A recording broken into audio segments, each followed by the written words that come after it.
یہ قرآن وہ رستہ دکھاتا ہے جو سب سے سیدھا ہے، اور مومنوں کو جو نیک عمل کرتے ہیں بشارت دیتا ہے کہ ان کے لیے اجر عظیم ہے، اور یہ بھی بتاتا ہے کہ جو آخرت پر ایمان نہیں رکھتے ان کے لیے ہم نے دکھ دینے والا عذاب تیار کر رکھا ہے۔ اور انسان جس طرح جلدی سے بھلائی مانگتا ہے اسی طرح برائی مانگتا ہے، اور انسان بڑا جلد باز ہے۔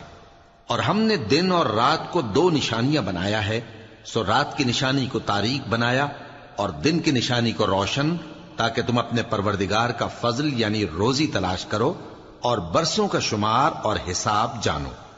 اور ہم نے ہر چیز کی بخوبی تفصیل کر دی ہے، اور ہم نے ہر انسان کے اعمال نامے کو بصورت کتاب اس کے گلے میں لٹکا دیا ہے، اور قیامت کے روز وہ کتاب اسے نکال دکھائیں گے جسے وہ کھلا ہوا دیکھے گا۔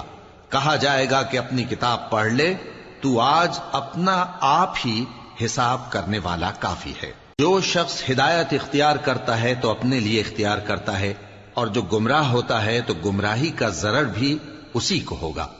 اور کوئی شخص کسی دوسرے کا بوجھ نہیں اٹھائے گا، اور جب تک ہم پیغمبر نہ بھیج لیں عذاب نہیں دیا کرتے۔